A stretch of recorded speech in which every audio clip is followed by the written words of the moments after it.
Hello, everyone. Welcome, and very thankful that you're all here today. So, Neiva and I are going to talk about the Indigenous Rights Digital Network, which is a project that we have developed not alone, with a lot of help and support. And the key people that have worked with us has been Dr. Betty Lizelle, Dr. Cynthia Simons, which is my advisor. Thomas Ankerson is a professor at the law school. Dr. Simone Ataiji, who's here, and Franklin Paniagua, almost a doctor, that is from Costa Rica. And before we start talking about this very interesting project, I think, we wanted to go ahead, and you can skip the outline. We wanted to go ahead and give you a little bit of a background on how this started, how everything started. And it's important because if you are thinking about maybe applying to the Shamika Award or something, it's good to know where everything started. So Neiva and I participated in an interdisciplinary research class last semester with Dr. Simone Ataiji and Ginesa. And the idea was basically Professor Simone is part of this, and you're also part, but she's like a big part of this Amazon Dance Network. And alienated too. And alienated too. And she came to us, and in her class we needed to develop projects, and she came to us and she talked about this idea that she was discussing with people in the Amazon Dance Network about creating a Amazon law clinic to support Indigenous people's rights in the Amazon. And because supporting Indigenous people's rights in the Amazon was very huge, we decided to narrow it down to the Indigenous consultation. And based on that, within this framework, we developed in her class this project for the Amazon Law Clinic for Indigenous rights. Then we came here and we talked to Dr. Betty and Professor Tom, and we kind of proposed to them, why not go to Costa Rica and participate in this law school program on summer and maybe further develop this. So we applied to the Maira and Shamika Award. I applied for the practitioner grant, and we got them, which was amazing. And we went to Costa Rica, all excited. We had no idea where we were getting ourselves into. Very intensive program there from law school. And after talking and talking and talking for a month, we came up with something a little bit different than the original project. And that was the Indigenous Rights Digital Network that we are going to explain further how it happened. And first, Neiva is going to talk about where we're coming from, the background, why we chose to proceed in Amazon, and why we're discussing Indigenous rights. And then I will come and explain about how this project would work. And this was the place where our digital project was born. Without electricity, without internet, but with a blackboard. And it was so funny. So our framework show a little bit some steps for we development our project. So everything starts with the PAC. What is the PAC? It's the Program of Accelerate of Growth in Brazil. This program have basically 3 steps in 3 different timelines. And they start in 2007. So in this first step, we have a lot of hydropower dams, including Jirau, Santo Antonio, and Belo Monte, the most famous because the problems and because it's bigger. So with the infrastructure projects, we choose the dams in Tapajós. Why Tapajós River? Maira will explain a little bit later, but basically because this river, Tapajós River, don't have a lot of dams like the other rivers in the Amazon. So the next step of this project, 2015 and 2018 will be in this river with a lot of hydropower dams. And our focus was the indigenous people. Why indigenous people? When we look for another research involving dams around the world, we can see a lot of problems in general, social, environmental, economic problems, but we can see these problems are worse with indigenous communities, ethnic groups, women, and children. So our focus was because this, and because we can see a little bit later than that, because these new projects are very close a lot of indigenous lands. So the Indigenous Rights Digital Network, what are our proposals? Empowerment indigenous people. And in Costa Rica, we can see some examples with paralegals. We don't have exactly paralegals in Brazil, like in USA, but we can help these people. And our proposal focuses in law, science, and technology. So when Maira said about the consultation, this is an important step in our project, in special in this crazy moment in Brazil. Ours is crazy, but I think this is the most crazy. And a lot of law projects for change the environmental law are going, and we need to talk a little bit about this. So this is basically our framework for the project. We don't put here, I think it's our best idea in the project, the platform digital, and Maira will speak a little bit later. So, why the Brazilian Amazon?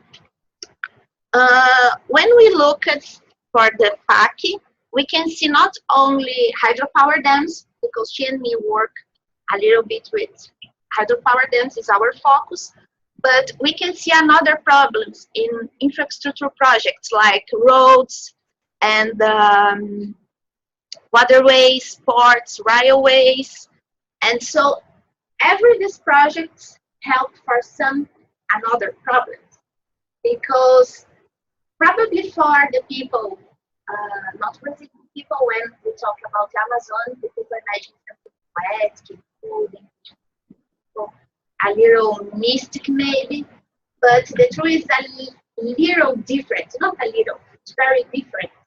And these people sometimes have one big hydropower around, and they don't have energy in their house. So the impacts are bigger, and we need discussions a little bit about this. So, and the indigenous people is basically because they have direct relationship with these large scale development projects, because the next steps of in general, the infrastructure projects in Brazil have focus in the Amazon. So, indigenous people in Brazil, issues and threats. When you look, I think I will go and I come back. When we look at this map, maybe here you can see a little better. This brown,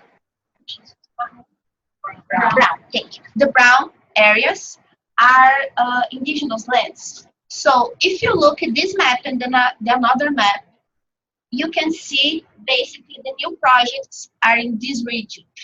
Pará, Mato Grosso, and is the area where have more indigenous people. And it's important, you know, these areas have problems, I see, special 60 years, because the government start the process for migration there, and the marketing said, oh, this land is free, but was not true. So these problems continues for a long time, and now we have the old problems and a new problem with the new projects. So it's impossible to look at, oh, everything will be okay. No, we need help and support for solve these problems. So there are in Brazil 240 indigenous ethnic groups living in Brazil today, and they represent 0.4% of Brazilian population. But if you see in the map, in another map, basically the indigenous people are in the Amazon. We can see some another points around Brazil, but very small. And the government has recognized 90 territories, covering 13% of Brazilian territory. And this is an important point, because if you look at the politics in the last years, one problem was exactly the Brazilian government doesn't help a lot with the demarcation of these indigenous areas. And it's interesting because I lived for 30 years in the south of Brazil. And when I moved to the north, in my first class, some students, "Oh, teacher, I have a question, professor." And I say, "Ask." And he, "Professor, you said something like about documents for the land, but this is not common in the north." And I think, this probably is a joke with the new professor. So I just smile and, "Okay, let's go." And in the next class, I said to my students, "We need to talk a little bit," because I thought I know a lot about the law, but in the north it's completely different. It's another reality, and you can help me. "Oh, you believe now in me?" And yeah, now. So when you don't have the documento de propriedade, title of the land, the people can make some jokes and tricks, and this helps with more problems there. And especially in Rondônia, it's not only Rondônia, it's out of the Amazon, but in Rondônia this year, probably the state will receive the prize for the state with more dice, because the land. It's not a big prize, but it's true. Why this project is urgent? In special because the PAC, and just for you understand a little bit about PAC, the PAC has three steps. The PAC 1, 2007 until 2010, the PAC 2, 2011 until 2014, and the PAC 3 is the new PAC, 2015 until 2018.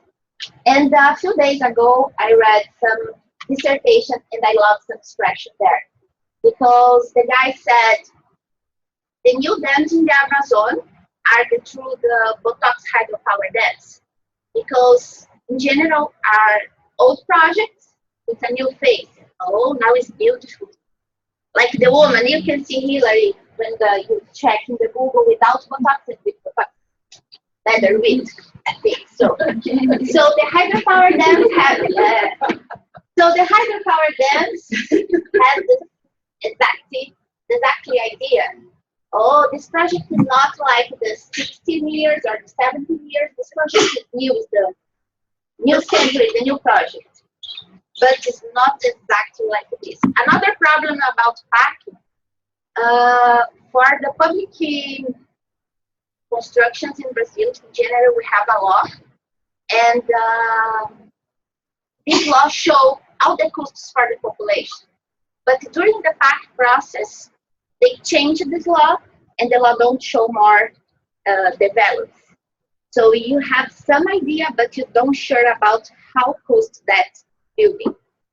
And so this kind of thing don't show, don't possibility for us the accountability. Don't have transparency. You can see, oh, these points in the construction, but you don't know how they expand in constructions. And for sure, everyone here knows about the process and the Lava Jato and the corruption scandals, and this can explain a lot. And I think another important point is not exactly about PAC, But when I said this year is completely crazy, of course you can see a lot of things in the newspapers, but we have some problems, old problems, but we have new problems coming. The package. What is package? Is a constitution amendment project. So with this project, you can choose something in the constitution. And the constitution is the more important law here in Brazil too. So we have three packs, and the packs 65 and the packs 153, both about the environmental impact assessment. So if, for example, Belo Monte, Jirau, and Santo Antônio, if in these dams we have a lot of problems with good mechanisms for air, environmental impact assessment, imagine without this process, because these packs want to small process.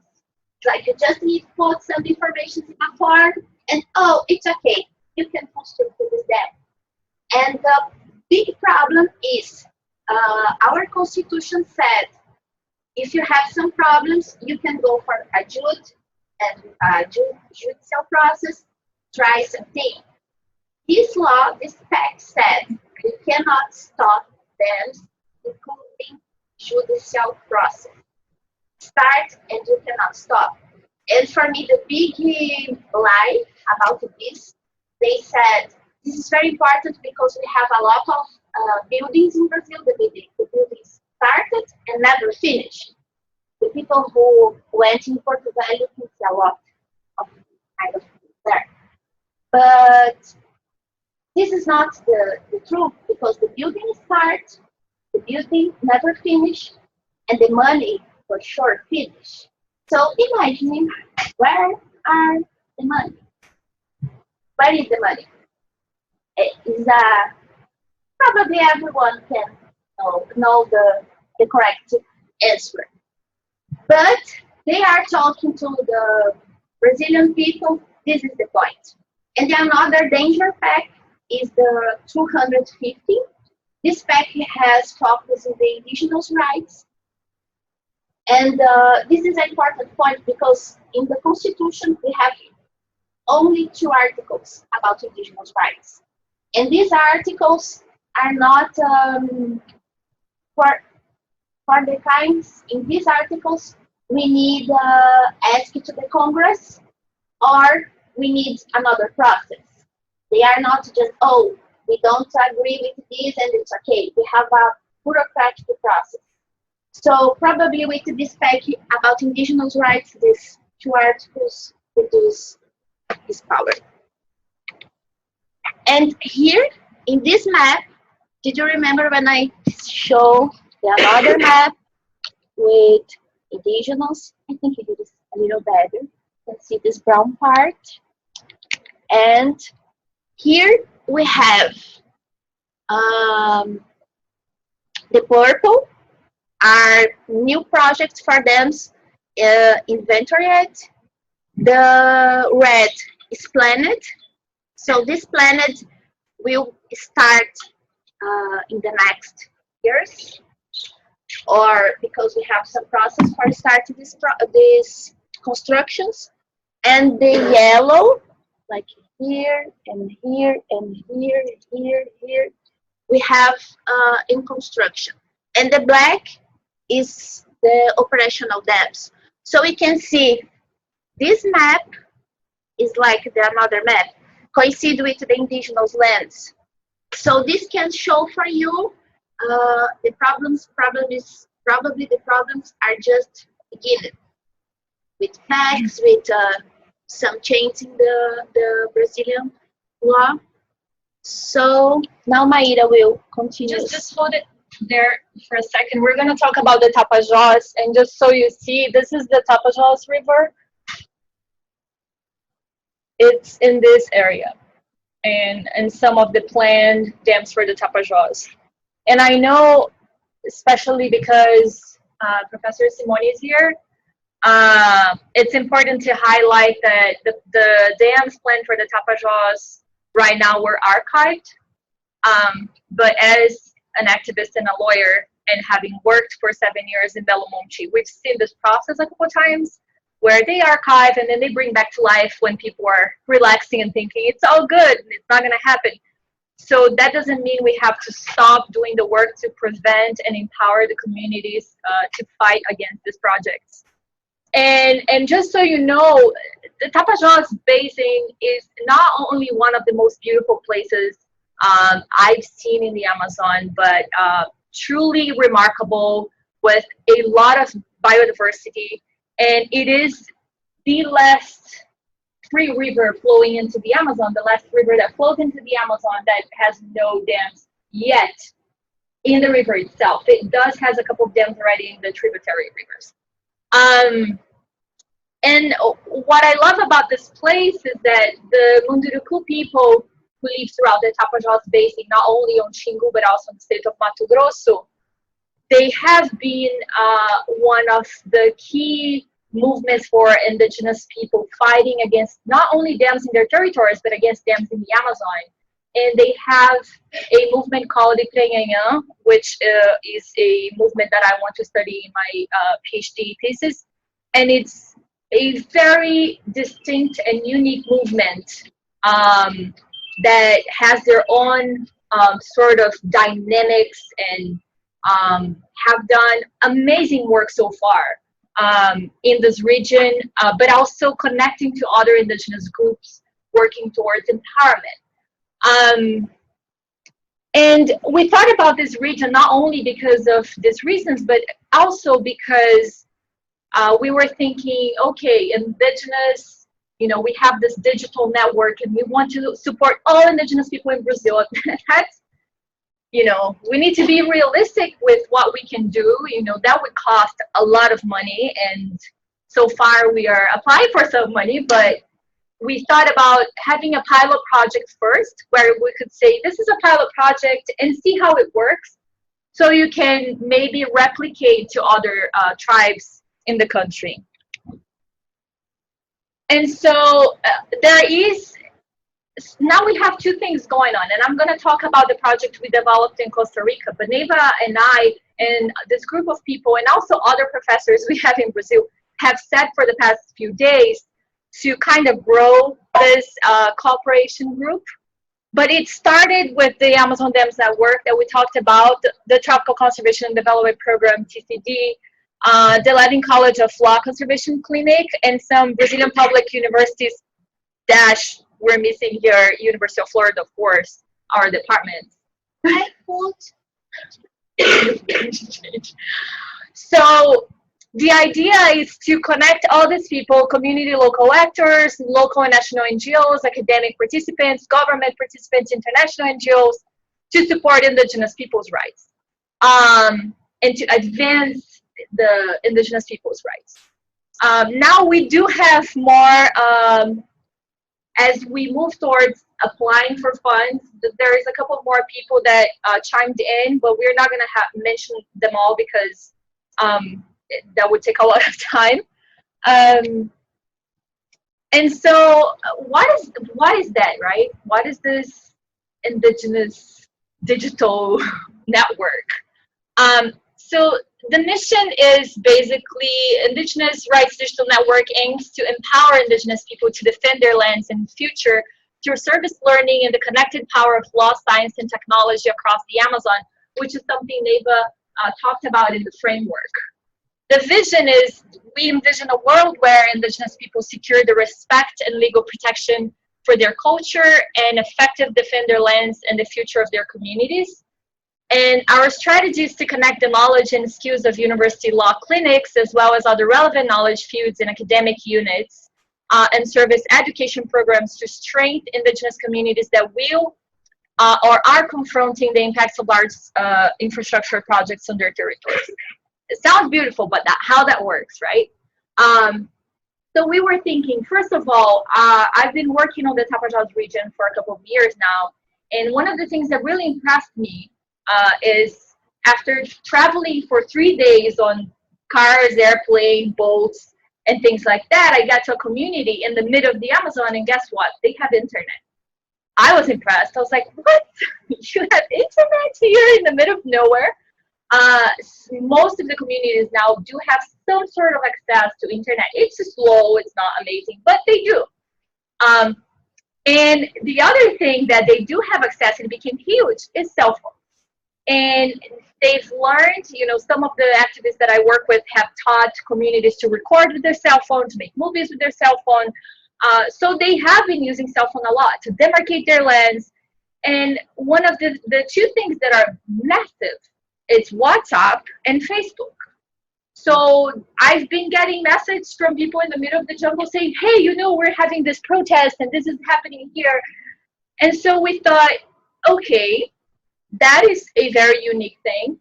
So why not have it? And in the other hand, in the other context, I have seen, and Neiva have seen, and probably some of the professors here working in the Amazon have seen, there's a lot of different initiatives, a lot of different projects. Sometimes a student comes up, like I got a call a few months ago from two students, oh, we got funds to work on the Tapajós with demarcation and this. What should we do? Who should we talk to? And I am assuming they are two people. There's so many people out there that sometimes get funds to work in the Amazon or have time to develop a nice project, but they don't know how to connect with the people on the ground. And the people on the ground sometimes don't know, or most of the times don't know, what's going on outside. Who has funds? Who can do some types of work or who can't? And the idea of the digital platform is, okay, let's have a space. And it became digital because when we're talking clinic, I think Tom and Franklin were the first to say, how much is that going to cost? And we were thinking about price, and it came to an unbearable price. And they said, why not digital? So to make it cheaper, to make it more accessible, understanding that not all of the tribes have access to internet, but that is something that I'm sure Google would be happy to fund. And so the idea is, let's have one platform where we can have database from all the tribes in Brazil and their needs. And we can have a database and all the nonprofits and scholars and people from the government or not from the government that have the intention to do some work or are doing some work. What are they doing? So we can connect the people who do the work with the people who need the work to be done. And have a space for a XYZ tribe that are in certain place to send us a message and say, we need demarcation in our territory right now. And we say, oh, you know what? There is this organization or this people or this scholar who actually has money right now to do some, to demarcate some territory. Why not connect them both? So the idea of the platform came from that. How can we connect the people and using the technology, the people who can provide the work with the people who need the work to be done? And so among with the contributions to support solving these issues, we were thinking, one, of course, empowerment of Indigenous people. And when I talked about the platform, it becomes simple and simplified, but it's not only about this platform. We're talking about having a coalition of scholars and professors and universities who can come together and have different types of work going on. For example, and I'm going to talk about some of the key activities very soon, so I'm not going to do that right now, sorry. The support for public prosecutors and judges who often deal with Indigenous rights cases without having yet the ability to make better technical decisions, and the opportunity for students to have a chance to practice in the field dealing with processing issues. And the main objectives that we have were to create, as I said, the clearinghouse mechanism, this digital place where we would gather the data and connect people, and also design and operate a free consulting service, since we have so many environmental law clinics becoming part of this network, that they could also provide this consulting service for free towards Indigenous people's rights issues. And then number two, to provide solutions to Indigenous communities through facilitating service learning. And we're talking about promoting legal human rights and environmental clinic services. There are already a lot of human rights clinics. Not all of them are working with Indigenous people's issues, and we wanted to reinforce and support their work And in the other hand, develop new clinics in the Amazon, like in here, where Neiva comes from, in Rondônia. And objective 3 was to empower Indigenous people, and we thought about designing a program of capacity building for Indigenous communities and leaders, including training Indigenous paralegals, exchange of experiences and skills in negotiation. So they're ready when this project comes to negotiate, they're ready to talk about their rights, they're ready to empower other people in their communities, and provide scholarships for Indigenous people that are also pursuing further school, and get them here in UF or to different places so they can have this experience. Objective 4 is to build capacity concerning Indigenous rights and promote integration between institutions. And the idea was to, well, in one hand, you know, as we have this platform that is digital, but we need to meet in person also, all the people working on this, so we can make sure that we continue facilitating and analyzing how the process is going, what can be better, what's the plan for next year, and so, and the 2 is to design a program to train the Brazilian judicial system members, such as lawyers, judges, public prosecutors, about Indigenous people's rights. It might sound a little crazy to some of you that have not been in Brazil. I don't know the context in Brazil, but we only have half a year of very little environmental rights in law school in Brazil, out of 5 years of law school. So most of these people, when they become judges or prosecutors, they have no idea about what is this about, Indigenous people's rights, you know, environmental issues, and how this is connected to human rights. And so the idea is to have workshops in places where we can train these people and explain to them what is at stake. So when they make decisions, when decisions come to them, they know what to do. And objective 5 is to elaborate a public policy towards designing a procedure for Indigenous consultation. And as we said before, and this comes from the original project, we have consultation, but we don't have a procedure yet designed. And you know, we would need to involve the Indigenous Federation, the environmental agency, Indigenous people, researchers, to elaborate a consultation model and systematization of procedure that can be replicated and shared among Indigenous people in Brazil, respecting their peculiarities, and not to say this is going to be for everyone, because every tribe is different, they have their own system, but if we could have some kind of sample where they can start from. And most of the activities were within those objectives, but you can see here also some other key activities that we didn't cite in the objectives in the strategies. So one is the online platform, which we talked about. Scholarships for non-Indigenous students to work with this project, promoting interdisciplinary research, and also transdisciplinary, I'd say, to offer a summer program in the Amazon, which we thought would be really powerful, especially for students to have this opportunity to engage and to understand how it works.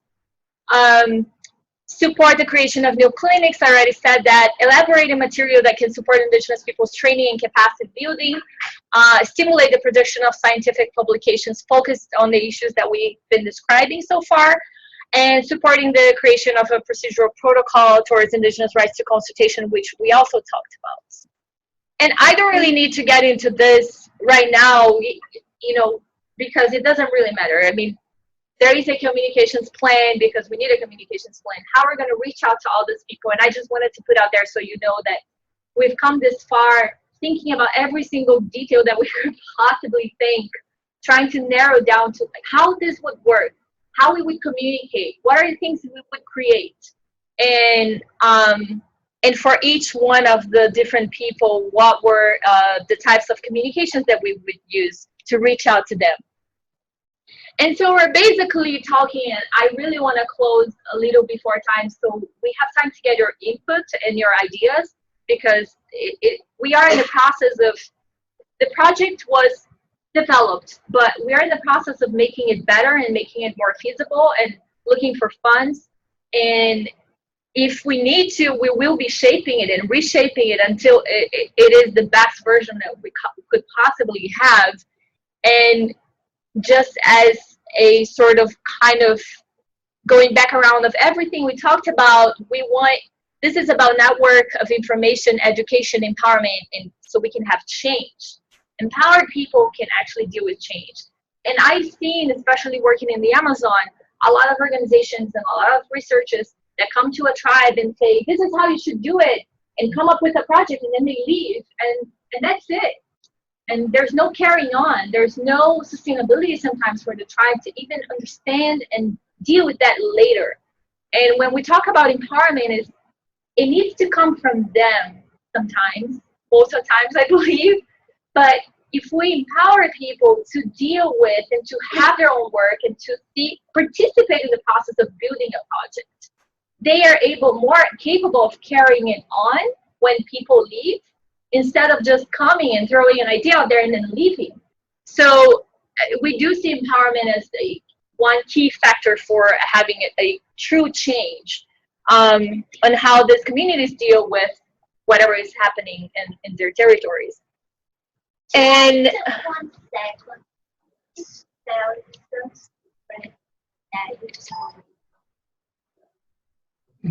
The digital girls sometimes have some problems with technology. This is our secret. And one digital girl can represent for another digital girl. And we change a little bit, and this is not issue. Oh, is that true? It's not so bad because we changed some things, but we don't have the acknowledgement. That's true, what we did. So we would like to say thank you for TCD, for copies, for Amazon Transport, and if I die, nothing happened after this meeting. So thank you for coming. Yeah, very true. We had a slide here that disappeared with all the logos. Yeah. We have some problems with a lot of words to say documents. Select for you and for the students. But high five. Thank you very much. So this is the idea so far.